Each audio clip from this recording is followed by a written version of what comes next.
Hey guys, welcome back to Wandering into Wellness. Welcome. Finn and Lydia as per usual.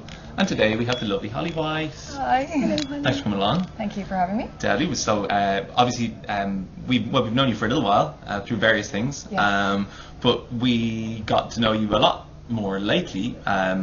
First through chatting to your brother, and then through the launch of your book and getting an insight into your dietary things. So, well, I've been vegan for 4 years, and I think the biggest thing for me was once I kind of realised it was a lifestyle that I was committed to, I was like, I can't cook. I don't know what to do. I need to learn. Yeah. So I embarked on, like, kind of almost starting again from scratch, because I think cooking and food, a lot of it is picked up by osmosis. Like, you might watch your mum, like, I don't know, preparing a roast on a Sunday, or, you know, you kind of just pick up and you sort of know these things, and suddenly I was like, I don't know what tempeh is. I don't know how to make tofu delicious. And I know nothing about fermentation.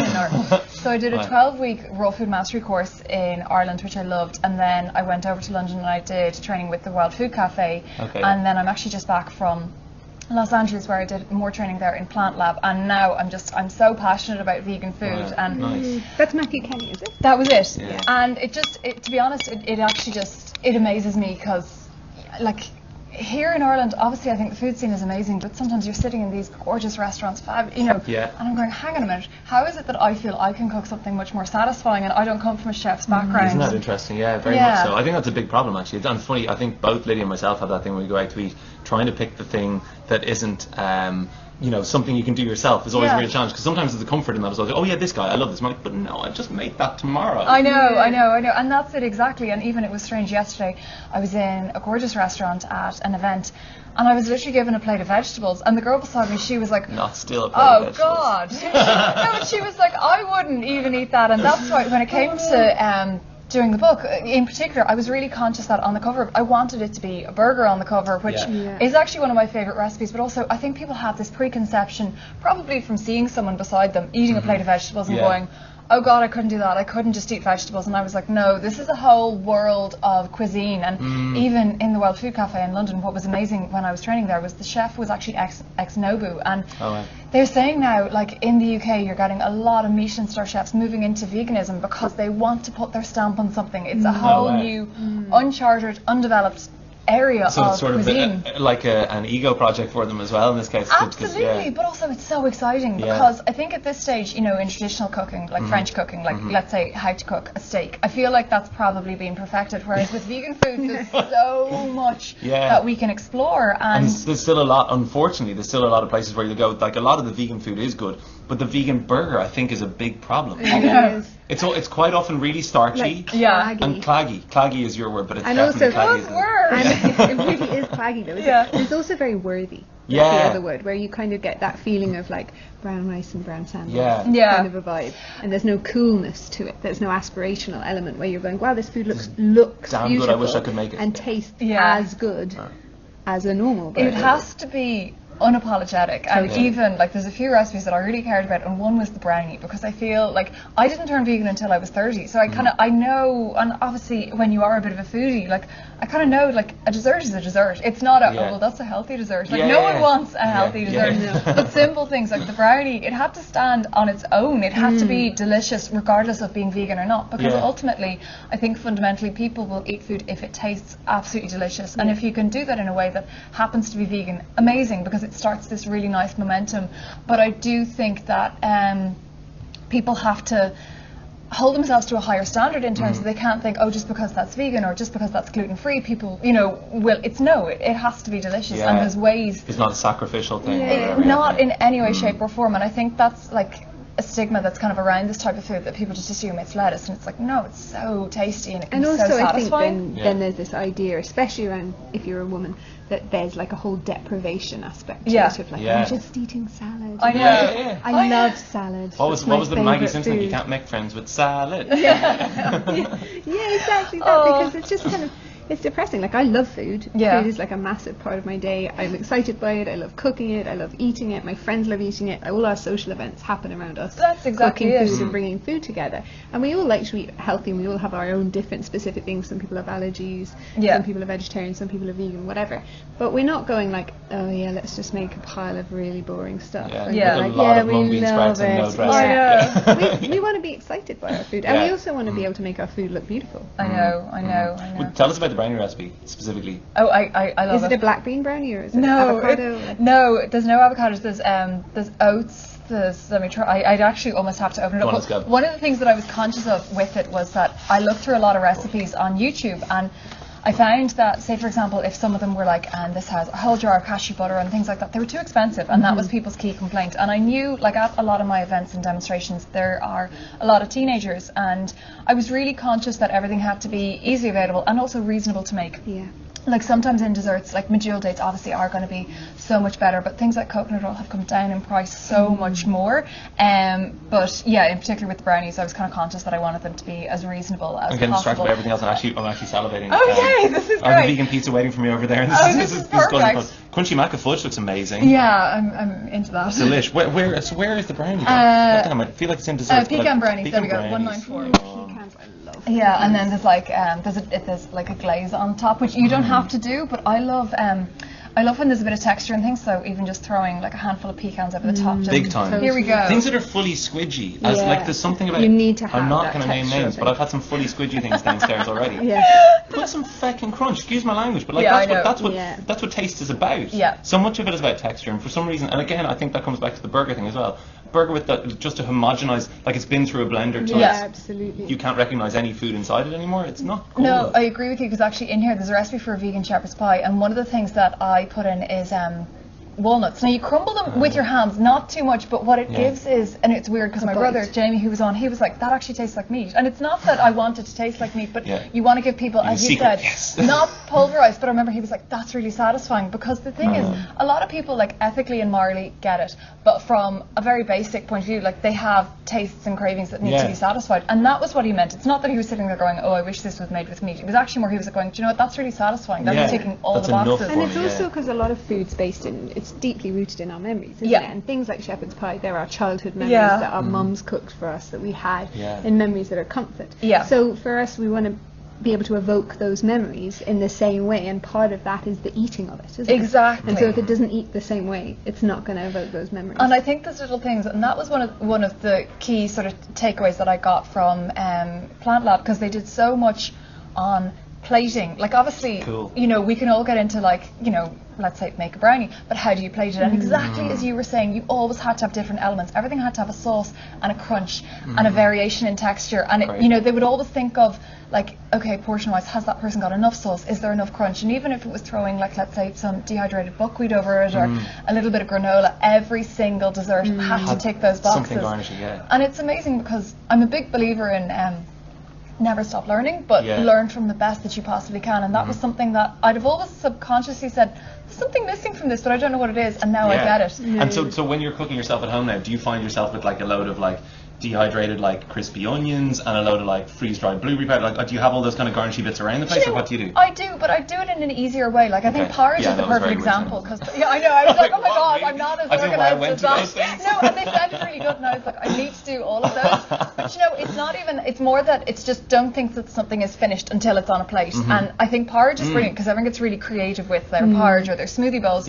But it is all about whatever you might have in your pantry, whether it's like, I love toasted hazelnuts, throw them on, but it's actually thinking about how is this going to taste for someone when they actually eat it. And you know, it's not just, you know, make your casserole, it's actually when you go to plate it, what will you put on? It's like quite often, like when Lily's been over for dinner, like she'll be kind of eating, I'll still be kind of like, oh, and then like, this toasted, oh, I forgot to put the blah blah blah, and suddenly like it's a different dish by like 5 minutes. You're like, Finn, stop putting things on my food, I'm eating now. But it's lovely, and I think that's part of the creativity, and it's a way of people making something their own. And also, like, once you get into kind of eating this way, like, because one thing I will say is I find I pretty much cook easily 85% of my food. I can't solely and totally eat out of the half stack as much as we do. I totally forgive you that. I love that, but you will suddenly have a pantry full of, whether it's nuts, seeds, and it's great to just throw a handful of them, and as you said, it changes and it elevates a dish. Like even just doing a stir fry, like I love throwing in a handful of cashews, and it makes it so much tastier, so much more satisfying. And it's this kind of thing that you're looking in a restaurant and they're missing out on these little tips, and I'm going, how is it that I know this, but I do think also there's like a mindfulness aspect to it as well, isn't it? I think, you know, a lot of times people just kind of make their food at home and they don't put a huge amount of effort in, because they're like, oh, well, I'm just making it for myself or whatever, and just like boil some this, steam some that, plonk it on the plate, and they don't bother to garnish it in the way that they would if friends were coming over. I know. And it does make you feel so much more like you've appreciated this thing that you've done, that it hasn't become cooking as a chore, but it's gone like, I'm doing this self-care thing for myself. Like I'm going like, I'm going to make this lovely food for myself, and I'm going to garnish it beautifully, and I'm going to sit down and appreciate, like, okay, this is a bowl of health. Which we both didn't do last night. We both sent each other photos of our dinner last night, and they were both disasters. Tasty, both really tasty, but it we make an effort. Let me just clarify, I just feel like I need to support myself. Okay, I'm not showing the photo of your food before mine. Please don't. It wasn't great. God, it was terrible. And mine looks particularly bad. I feel like I'm going to talk about a few points now. Firstly, it was a self-care issue because I had to choose. My son didn't go to sleep until like 8:30, and I've been trying to take on intermittent fasting because Finn has been talking about it, and I've really been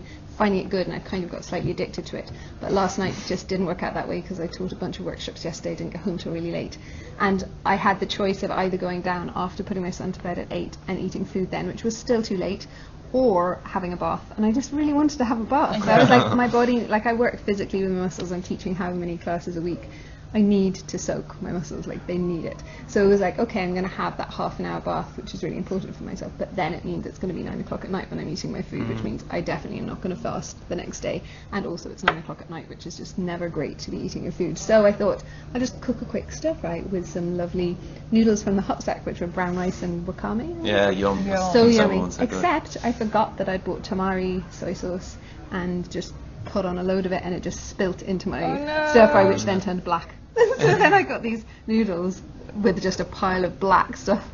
Finn was like, did you burn your stir fry? I was like, no, that's just soaked in soy sauce. So it didn't look great because, I mean, how could it? Yeah, there you go. Well, I was in a similar issue as well, and it was just a case of essentially not paying attention to what I was doing. And it was like, I cooked, it was fish, it wasn't vegan, but sea bass. I was so excited with sea bass fillets on top of those same noodles. That's weird. Really? Yeah. Weird. But like, for some reason, when it got to the actual cooking of it, I was texting and watching something on YouTube, and I was like, damn, just didn't pay care and attention to the fish. I do find the problem with that is that when it didn't look beautiful and I wasn't really proud of it, I kind of ate it in a mindless way. Like I was like, gosh, I'll just watch demolish television this thing at the same time, and I wasn't paying any attention. It was like, just get the food in my body because I've made it now. Whereas I do find when you make the effort and you put lovely edible flowers and crunchy seeds and all the things, you sit down and you're like, that's the feast for your eyes. There, you don't need to be mindlessly watching television or doing something else. You've got the thing. It's about being human, though, as well. Were you always like into cooking? Like before the vegan thing kind of came along? Were these the first like cooking courses you'd done? They were the first proper cooking courses that I'd done, because honestly, for the first year, initially I got really, really excited about it, but for the first year I lived off pasta, tomato sauce, and sweet potato fries and hummus, and then it got to the point where I was like, wait a minute, what if I want to have people over? No, but I didn't feel well, and I was eating loads of like energy balls, and I was like, I want really satisfying main courses. And then I think travel is amazing as well. Like when we went on honeymoon, we went to Thailand, and that was the first holiday I've ever been on where being vegan or not, nothing was an issue. And the food was so tasty, and even within a few days of being there, I ended up doing a cooking course because I thought I have to learn, because it was just all about amazing curries, whatever vegetables, throw in your protein source, and it's just so unbelievably nourishing and just so much flavour. And also quick. Right? Because I think we all have this idea that, okay, they're vegan and blah, blah, blah, but they probably take hours to dehydrate this thing and like whatever stuff. But actually you can make really delicious, especially if you come from Thai cuisine. Like, it was just very fast. It was the first I've ever just been like blown away, and little things like that. I think it's almost seeing what's possible by eating in, one of the things I love about social media is that if I was going somewhere, I'll always ask people for recommendations, like, whether it's in London and I'll say, where is good? And you can end up it does open up your life. Like people always ask me, do you feel like you're missing out on something? And I say, no, I feel like I've eaten in quirky different places. I've explored so much more but there's nothing better than, like I remember in Thailand, one of the recipes in there is an eaten mess made with there's meringues made with aquafaba, and the first time I tasted them, I was like, this is amazing, but like falling in love with the dessert in Bangkok, it's like you're not going to be able to get it again, so you have to try and figure out how to make it back at home. But no, like for me, I kind of feel like it's brought me like exploring all around the place, and just getting creative and figuring things out. But I was always into cooking, but not nearly in the way that I am now. Okay. And so when you were growing up, what sort of food did you have around you growing up then? Like, this is mince. I think there's something really Irish about like mints. True, yeah. There's always a bag of mints. Yeah, no, I think it was just like, and then there was like the organic movement, where I think I was probably in my kind of mid-20s when everyone became really fanatical. This is like Celtic Tigery, then everything, as long as it was organic, it was okay. And I would have eaten a lot of mints, and originally a lot of this came from, just if we have a moment or two as a backdrop, when I was about 19 or 20, I read a book called The Blood Type Diet.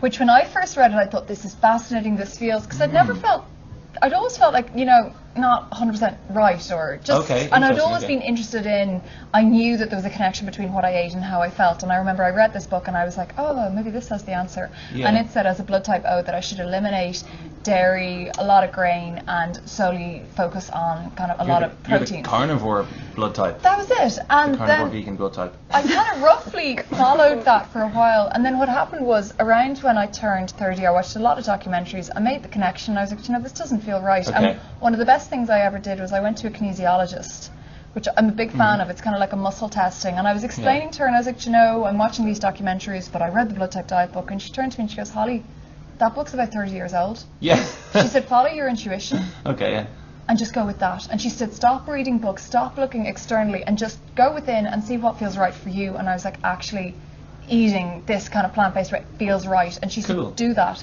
and it was really empowering, because I think we kind of constantly were bombarded with so much advertising and, you know, expert opinions and things like that, whereas if we all kind of went within and said, you know, what feels right for me, I think we'd all get much more comfortable and buy less books as well. It's the truth, actually. It was so empowering, because in that it also changed my mind on, like, it's actually frightening in terms of, I can't comprehend how fast food is allowed to be glamorized so much. You cannot stand at a bus stop without 3 buses going by advertising like massive burgers, pizzas, things like that in such a glamorous way. But what I feel is that there is an obesity crisis, and I don't understand how we're actually even allowing ourselves that. Like we've got VAT on diesel, but we haven't got tax on crap food. To some way, it kind of, I suppose it upsets me, because especially at my demonstrations I see teenagers who are so confused, but it's like, how could you not be confused with this level of advertising and marketing coming at you? And it's very strategic.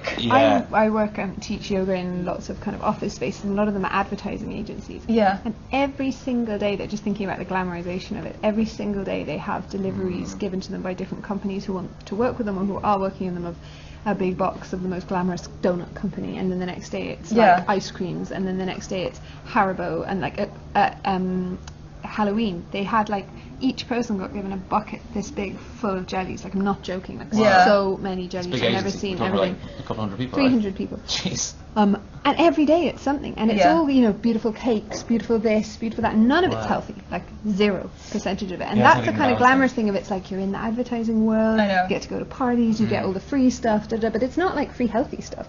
What's interesting, we've just started doing a little bit of like corporate education stuff with the Hopsack as well, and we were doing one of our first ones this week.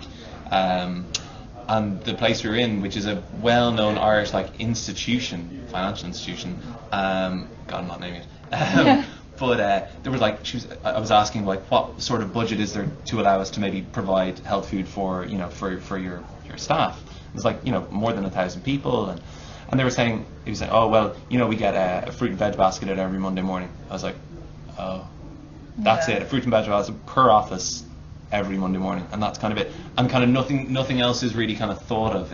And what's cool is obviously there's obviously a moment of change, because I've been allowed in to talk to them about how, like, you know, they can look to healthy kind of lifestyle approaches and protocols and dietary practices in order to enhance. It had to be about productivity, obviously, you know, that's the sell. No, but it does. But it's cool. But at least if it's mechanistic, that way, at least you're getting your foot in the door, and people are starting to think, okay, if I do this 1 + 1 = 2, and they start to get, you know, that's the thing that makes people make that choice a lot of the time, though, isn't it? They need to see results. They're going like, I have to understand that if I eat this way, it's going to help me manage my stress levels better, or it's going to make me sleep better, or it's going to make me perform better in the gym, or whatever. And that's usually the in, and then that in enables them to suddenly go, well, hang on, actually I could just look at my whole life this way and go, it's a trickle down. What are the things?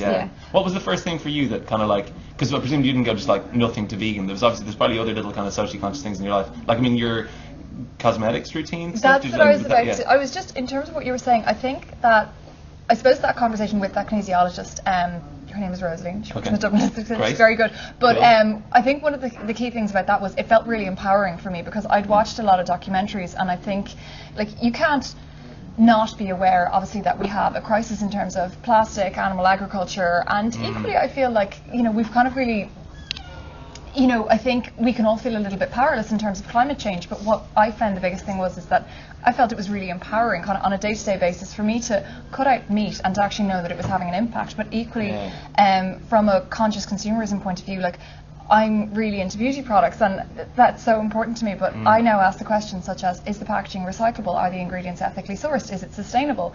And I think there's nothing more empowering than, buying a product and knowing that actually in doing that you might be supporting a community that grow the lavender or the herbs or the oils, and that the packaging is actually, from recycled ocean plastics or something like that. But I think it's really empowering to go, actually I can still have my moisturizer, but I know that it is contributing all this good. So I think it puts you back in the driving seat, and rather than feeling that you're dictated to it, you're actually contributing to the causes that you want to help. You're voting. But you're still doing your day-to-day, maybe your 9 to 5 or your normal job. Like initially I felt like, oh my god, do I have to go and stand outside an abattoir with a placard? And and because not everyone wants to do that, but actually how we shop is the loudest voice we can ever have. The shops or the producers that we choose to support.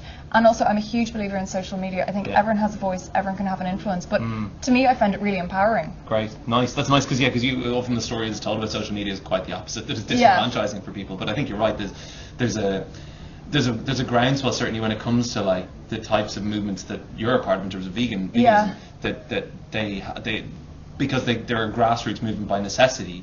And we have these kind of social media platforms that are driven by the wealth of humanity kind of putting stuff up and saying hashtag this. And if we all say hashtag whatever it is, hashtag vegan, the world looks at that, which is kind of cool. I mean, there's nothing really that's come before that's allowed us to do that. I wonder, is that one of the big reasons why veganism is suddenly kind of catching fire or something? I think it is, because for me it was when we got Netflix and YouTube. Like now YouTube is absolutely phenomenal. Like years ago it was like random clips, whereas now you can watch like whole documentaries up on completely for free as well, because pretty much everyone has a smartphone and you can go somewhere with Wi-Fi. But I think a lot of it comes down to the fact that we can curate what news we choose to receive now. Like I don't buy traditional newspapers. I'll curate the kind of information and news that I want to be broadcasted to me, whereas years ago, unless something was written about in the Irish Times or the Independent, you didn't know about it. And I think, and also they were, now the great thing is that we can actually decide, am I inspired by someone based in Australia? Is there a food blogger there? And, is someone raising vegan kids? And are they also a nutritionist and a doctor? Maybe I'll choose to follow them. So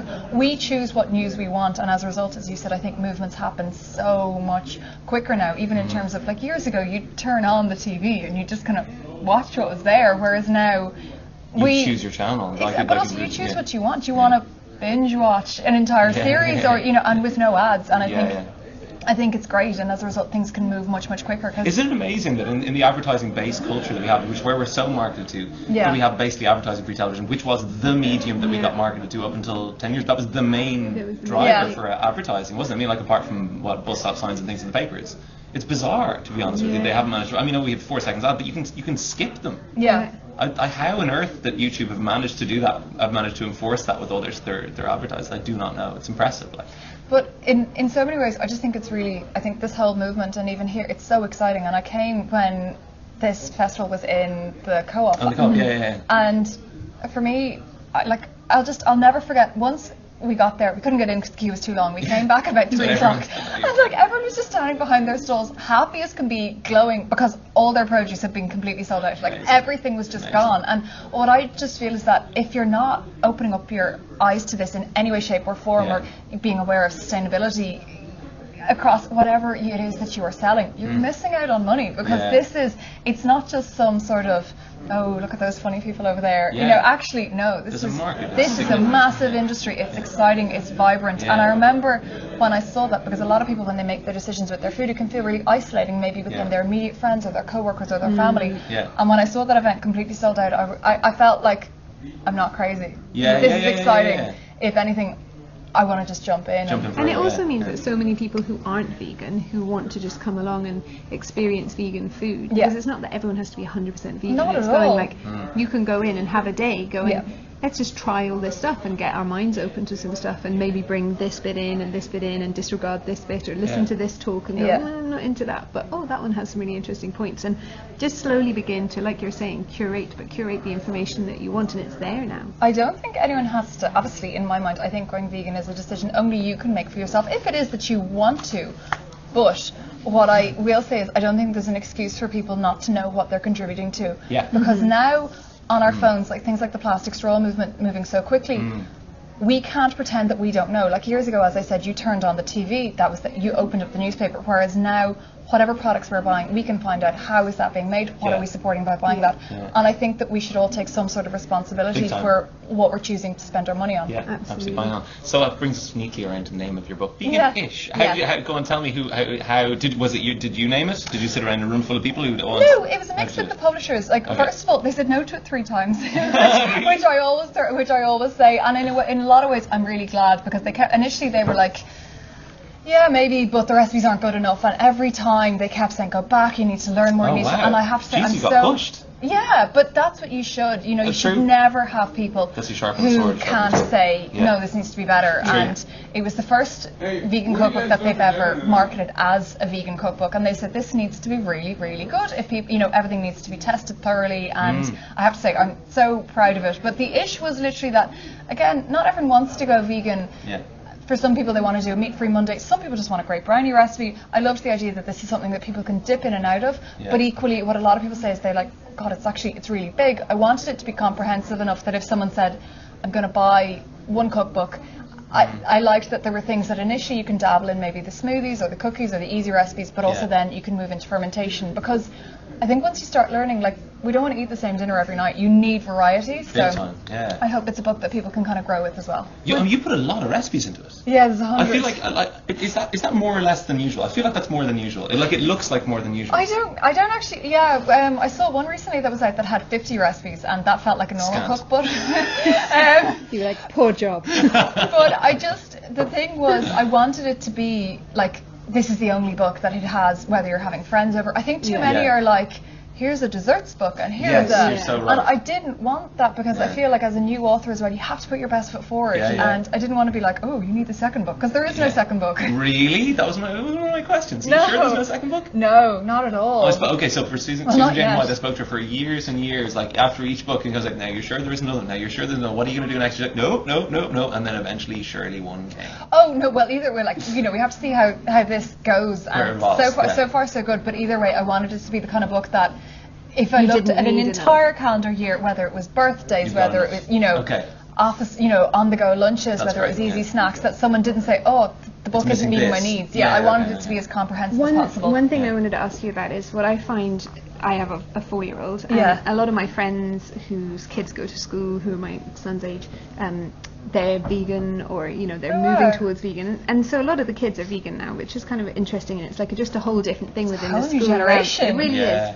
But the problem is that we're not allowed to bring nuts into any schools, and it makes it really challenging to make lunchbox stuff, because we're gluten free. Okay. So if you can't put your bread, like if you're not making like sandwiches and you don't have your cheese, and then you can't put nuts in any of your desserts, it becomes like the balance just becomes a load of sweet stuff that doesn't have any substance in it. It's very hard to make things. The dense proteins. Are there any recipes that are kind of treat-based recipes in your book that aren't nut and based around nuts? Well, first of all, in terms of if you're looking at milk, can you make oat milk, gluten-free oat milk, and then also sunflower seed milk as well, which is really good too.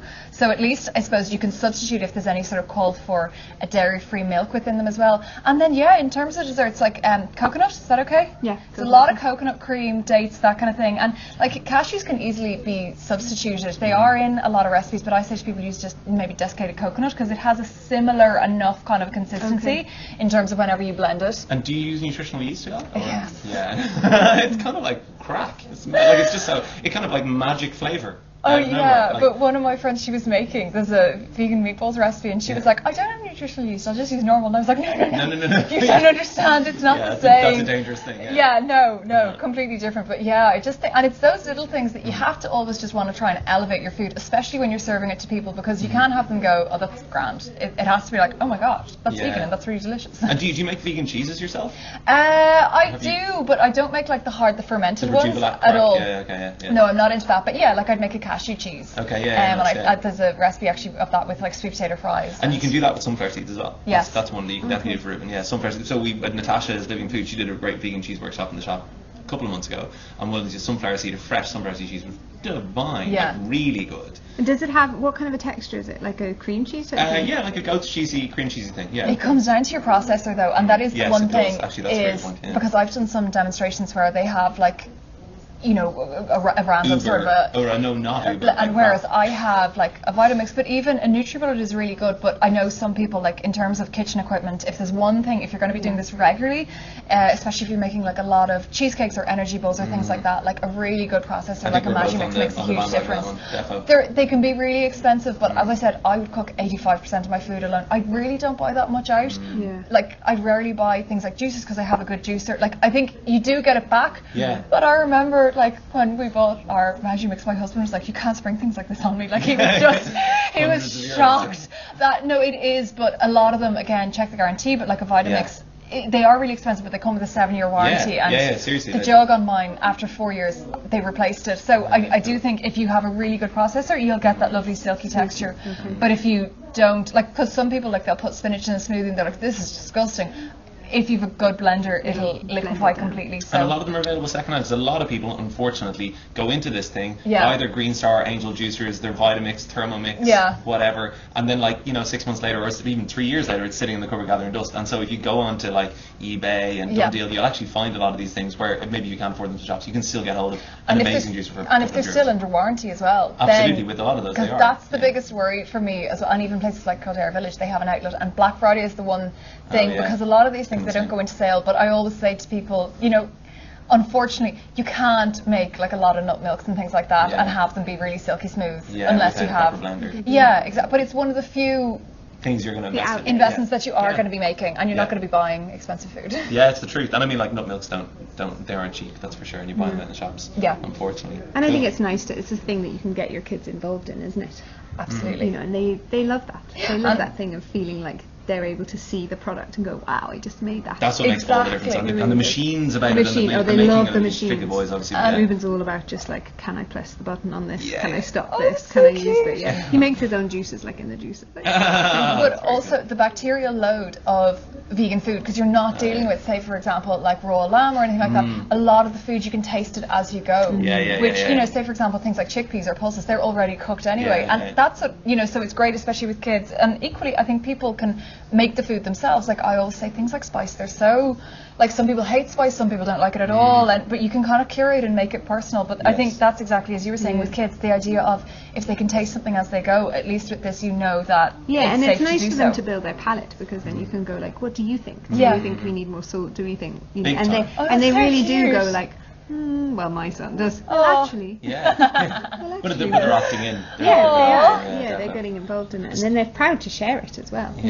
So anything like what in vegan food, either down there or in the world vegan, what's really exciting you at the moment? What stuff you come across, Eddie, or any particular cafes or restaurants or a particular... I just think the interest in it is amazing. Like it blows me away in terms of seeing, like, I remember when I first transitioned to eating this way, I'd look at a menu and just go, oh my god, there's nothing for me to eat.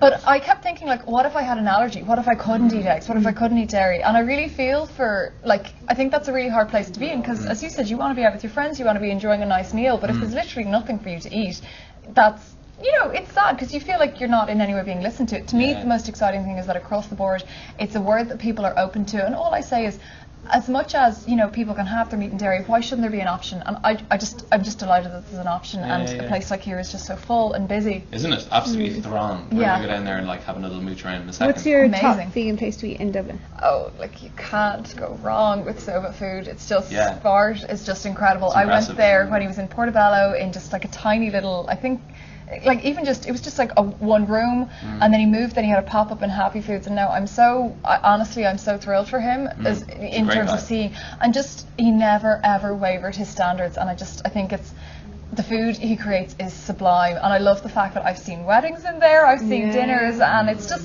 just a happy, great place where the food, I feel, is really respected, it's beautifully presented, and I think it's such a fabulous addition to the Irish food scene. Yeah, agreed. I feel like one thing that I wish we'd touched on, we hadn't, but we can just like briefly talk about now, is I feel like it would be really interesting to interview your parents, because we interviewed Jamie there a couple of weeks ago, And Jamie's just super impressive, really interesting, great guy. He's really about that thing that you're talking about of like listening to internal stuff, listening to his body, trying something, going, no, this isn't working for me, journaling about it, trying the next thing, going on about it. And then there's you doing your book and making these changes in your life and going out and giving talks. I feel like your parents should be giving like parenting 101 lessons, how to make healthy, productive, happy members of society. I think the key thing is that they always just, I think because my mum is very creative as well, like we were just always encouraged to kind of to be our own people, and like they have standard for it in terms of like I dropped out of college originally. I went to Trinity and dropped out, and my parents Bess in Trinity, and like no, but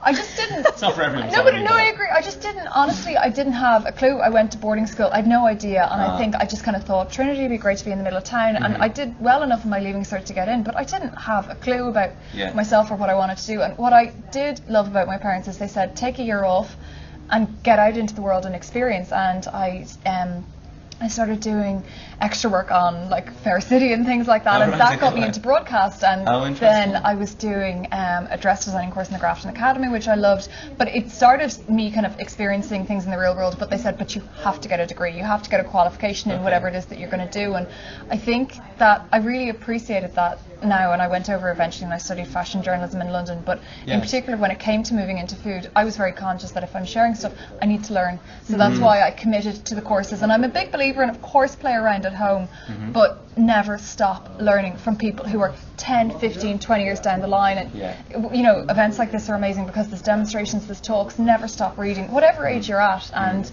equally in terms of, I think that helped when the book was being rejected and they were saying, no, you need to do more courses, you need to go away. I was like, that's fine. They were parenting you. But we should never expect to not have to put in the hard work. Yeah, exactly. And I think there's too much in terms of, obviously I think the online world is amazing, but you know, I think if you have a platform, you have to respect it, you have to respect your audience. And but yeah, I think so they were great in terms of, they said do exactly what you want, but become qualified and become, you know, and learn. And I think that really helped me respect education. And are they both well done? Deadly, fair dues. I feel like we need to give them a clap. No, cool. They did a good job, it sounds like, genuinely.